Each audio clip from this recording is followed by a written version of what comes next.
بسم الله الرحمن الرحيم. السلام عليكم ورحمة الله وبركاته. الحمد لله وكفى وسلام على عباده الذين اصطفى أما بعد. حاضرین و ناظرین، یہ درس نمبر 861 ہے، 861، اور آج سورہ یونس کی 2 آیتوں کی تلاوت اور تشریح کی جائے گی۔ آیت نمبر 46 اور 47، 46 and 47۔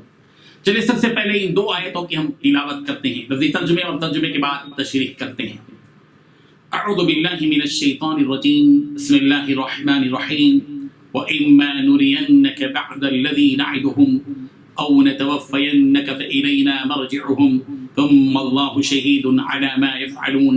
وَلِكُلِّ أُمَّةٍ رَسُولٌ فَإِذَا جَاءَ رَسُولُهُمْ قُضِيَ بَيْنَهُمْ بِالْقِسْطِ وَهُمْ لَا يُظْلَمُونَ صدق اللہ العظیم۔ لفظی ترجمہ یوں ہے، وَإِمَّا، اور اگر، نُرِيَنَّكَ، ہم دکھا دیں آپ کو، بعد الذی، بعض وہ عذاب کے، نعدہم، ہم وعدہ کرتے ہیں ان سے، او یا نتوفینک، ہم وفات دے دیں آپ کو، فإلینا، تو ہماری ہی طرف، مرجعہم، واپسی ہے ان کی، ثم پھر، اللہ، اللہ، شہید، گواہ ہے، علی، ان کاموں پر جو، علامہ، ان کاموں پر جو، یفعلون، وہ کرتے ہیں، وَلِكُلِّ أُمَّةٍ، اور ہر امت کے لیے رسول، ایک رسول ہے، فَإِذَا، چنانچہ جب، جاء، آ گیا، رسولہم، ان کا رسول، قضیہ، تو فیصلہ کر دیا گیا، بینہم، ان کے درمیان، بالقسط، انصاف کے ساتھ، وہم، اور وہ، لا یظلمون، ظلم نہیں کیے جاتے تھے۔ ترجمہ یوں ہے، اگر ہم کوئی عذاب جس کا ان لوگوں سے وعدہ کرتے ہیں تمہاری آنکھوں کے سامنے نازل کریں، یا اس وقت جب تمہاری مدت حیات پوری کر دیں، تو ان کو ہمارے ہی پاس لوٹ کر آنا ہے، پھر جو کچھ یہ کر رہے ہیں اللہ اس کو دیکھ رہا ہے، اور ہر ایک امت کی طرف پیغمبر بھیجا گیا، جب ان کا پیغمبر آتا ہے تو ان میں انصاف کے ساتھ فیصلہ کر دیا جاتا ہے، اور ان پر کچھ ظلم نہیں کیا جاتا۔ ان 2 آیتوں میں 8 باتیں بتلائی گئی ہیں، اور ایک پیغمبر جن باتوں کی ہم نے ان کافروں کو دھمکی دی ہوئی ہے۔ نمبر 2، چاہے ان میں سے کوئی بات ہم تمہاری زندگی میں دکھا دیں۔ نمبر 3، یا اس سے پہلے تمہاری روح قبض کر لے۔ نمبر 4، بہر صورت ان کو آخر میں ہماری طرف ہی لوٹنا ہے۔ نمبر 5، پھر یہ تو ظاہر ہی ہے کہ جو کچھ یہ کرتے ہیں اللہ اس کا پورا مشاہدہ کر رہا ہے، لہذا وہاں ان کو سزا دے گا۔ نمبر 6، اور ہر امت کے لیے ایک رسول بھیجا گیا ہے۔ نمبر 7، پھر جب ان کا رسول آ جاتا ہے تو ان کا فیصلہ پورے انصاف کے ساتھ کیا جاتا ہے۔ نمبر 8، اور ان پر ظلم نہیں کیا جاتا۔ بزرگان محترم، پچھلی آیتوں میں جھٹلانے والے کافروں کے بارے میں عذاب کی بات کہی گئی۔ اس عذاب کے سلسلے میں اس آیت میں یہ بات بتلائی جا رہی ہے کہ جس عذاب کا ہم ان کافروں سے وعدہ کر رہے ہیں، اگر اس میں سے تھوڑا سا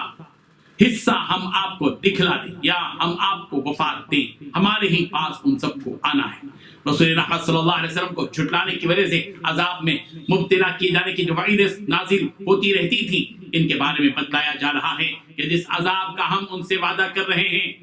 اس میں سے کچھ تھوڑا سا عذاب اگر ہم آپ کو دکھلا دیں، آپ کی زندگی ہی میں وہ عذاب نازل ہو جائے، یا ہم آپ کو اس عذاب کے نازل ہونے سے پہلے وفات دے دیں، یہ دونوں صورتیں ہو سکتی ہیں، یہ دونوں صورتیں ہو سکتی ہیں۔ ضروری نہیں ہے کہ آپ کی نگاہوں کے سامنے ہی عذاب آ جائے، اور یہ بھی ضروری نہیں کہ آپ کے اس دنیا سے چلے جانے کے بعد ان پر عذاب آئے، یعنی ان پر دنیا ہی میں عذاب آنا بھی لازم نہیں ہے۔ جب وہ ہمارے پاس آئیں گے تو بڑا عذاب آخرت کا عذاب ہوگا، اس عذاب سے تو کسی کافر، مشرک اور منکر کو چھٹکارا ہی نہیں۔ سورہ رات کی آیت نمبر 40 میں بھی اس مضمون کو یوں بیان کیا گیا، وَإِمَّا نُرِيَنَّكَ بَعْدَ الَّذِي نَعِدُهُمْ أَوْ نَتَوَفَّيَنَّكَ فَإِنَّمَا عَلَيْكَ الْبَلَاغُ وَعَلَيْنَا الْحِسَابُ، ان سے کیے ہوئے وعدوں میں سے کوئی اگر ہم آپ کو دکھا دیں یا آپ کو ہم فوت کر دیں تو آپ پر تو صرف پہنچا ہی دینا ہے، حساب تو ہمارے ہی ذمہ ہے۔ فَإِلَيْنَا مَرْجِعُهُمْ، بس کسی بھی صورت میں ان جھٹلانے والے کافروں اور مشرکوں کو ہمارے پاس لوٹ کر آنا ہے۔ سورہ بقرہ کی آیت نمبر 28 میں کہا گیا، ثم یمیتکم ثم یحییکم ثم الیہ ترجعون، پھر تمہیں مار ڈالے گا، پھر زندہ کرے گا، پھر اسی کی طرف لوٹائے جاؤ گے۔ سورہ بقرہ کی آیت نمبر 46 میں کہا گیا الذین یظنون انہم ملاقو ربہم وانہم الیہ راجعون، جو جانتے ہیں کہ بے شک وہ اپنے رب سے ملاقات کرنے والے ہیں اور یقیناً اس کی طرف لوٹ کر جانے والے ہیں۔ سورہ آل عمران کی آیت نمبر 55 یوں کہا گیا ثم الی مرجعکم، تم سب کو میری ہی طرف لوٹ کر آنا ہے۔ سورہ مائدہ کی آیت نمبر 48 میں کہا گیا الی اللہ مرجعکم جميعا فینبئکم بما کنتم فیہ تختلفون، اللہ کی طرف تم سب کو لوٹ کر جانا ہے، پھر وہ تمہیں ہر وہ چیز بتا دے گا جس میں تم اختلاف کیا کرتے تھے۔ ثم اللہ شہید علی ما یفعلون، پھر یہ بات بھی سمجھ لیں کہ اللہ تعالیٰ کو ان کے سب کاموں کا پورا علم ہے، وہ اپنے علم کے مطابق بدلہ دے گا۔ وَلِكُلِّ أُمَّةٍ رَسُولٌ فَإِذَا جَاءَ رَسُولُهُمْ قُضِيَ بَيْنَهُمْ بِالْقِسْطِ وَهُمْ لَا يُظْلَمُونَ، قیامت کے دن ہر امت کا رسول موجود ہوگا، جو رسول کے دنیا میں اس قوم کی طرف مبعوث ہوا تھا، یعنی قیامت کے دن ایک طرف امتیں موجود ہوں گی تو دوسری طرف ان کی طرف بھیجے گئے رسول بھی موجود ہوں گے، جو رسول کافروں کے کفر کی گواہی بھی دیں گے اور ایمان والوں کے ایمان کی بھی گواہی دیں گے، اور قیامت کے دن انصاف کے ساتھ فیصلہ کر دیا جائے گا اور کسی پر کسی بھی طرح کا کوئی ظلم نہیں ہوگا۔ سورہ نساء کی آیت نمبر 41 میں یوں کہا گیا فَكَيْفَ إِذَا جِئْنَا مِن كُلِّ أُمَّةٍ بِشَهِيدٍ وَجِئْنَا بِكَ عَلَى هَؤُلَاءِ شَهِيدًا، بس کیا حال ہوگا جس وقت کہ ہر امت میں سے ایک گواہ ہم لائیں گے اور آپ کو ان لوگوں پر گواہ بنا کر لائیں گے۔ صرف یہ رسول رحمت صلی اللہ علیہ وسلم اور ان کی قوم کا حال نہیں ہوگا بلکہ سارے ہی انبیاء کا حال ان کی قوموں کے ساتھ ہوگا،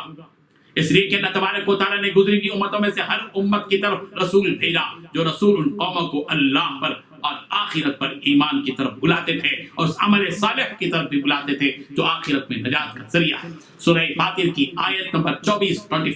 میں بتایا گیا